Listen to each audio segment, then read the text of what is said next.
is Syria, whether it is Saudi, women and young girls are not stopped from getting education, do not stop from going to schools and colleges. Why are you doing this, sir, in Afghanistan? When will they be allowed to go back and get their right to education? And secondly, do you have any regrets over the brutal killing of internationally acclaimed photojournalist and our colleague Danish Siddiqui?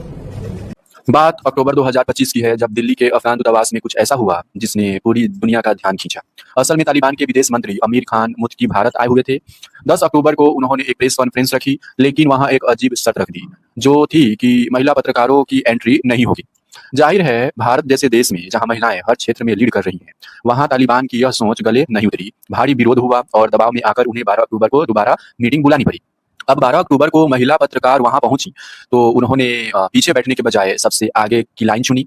अस्मिता शर्मा जैसी senior पत्रकारों ने सीधे मुत्की की आंखों में आंखें डालकर सवाल किए कि आखिर अफगानिस्तान में बेटियों के शिक्षा पर पाबंदी क्यों है। शुरू में महिला पत्रकारों को रोकने के पीछे का असली डर शायद यही था कि सच्चे और तीखे सवाल वो पूछेंगी। तालिबान को पता था कि अगर महिलाएं सामने आई तो वे अपने बिरादरी की आज़ादी और शिक्षा पर सवाल जरूर पूछेंगी।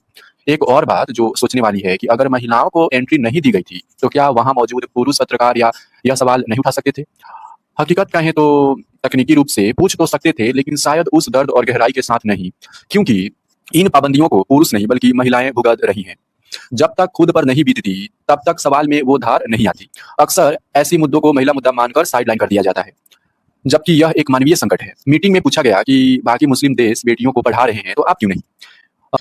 देखिए, शिक्षा पाना किसी धर्म या पड़ोसी देश की देखा देखी करने वाली बात नहीं है, यह एक इंसानी हक है।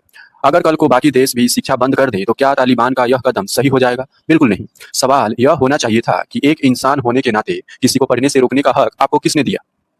महिला को कॉन्फ्रेंस में नो एंट्री पर इंडियन गवर्नमेंट का क्या रिएक्शन था, यदि इसकी बात करें तो जब विवाद बढ़ा तो हमारे विदेश मंत्रालय ने पल्ला झाड़ते हुए कहा कि यह कार्यक्रम दूतावास के अंदर था, हमारा इसमें कोई रोल नहीं है और दूतावासों को राजनयिक छूट प्राप्त होती है।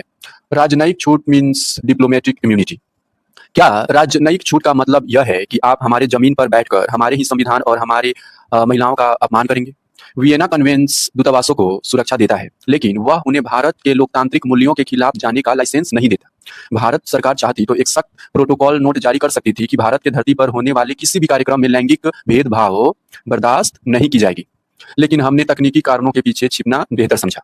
अतिथि वही है जो घर की मर्यादा का सम्मान करे, जो मर्यादा तोड़े उसे आईना दिखाना सरकार की पहली जिम्मेदारी होनी चाहिए। क्या आपको भी लगता है कि भारत सरकार को डिप्लोमेटिक इम्यूनिटी के पीछे छिपने के बजाय तालिबान को उसी वक्त टोकना चाहिए था? अपनी राय कमेंट्स में जरूर दें।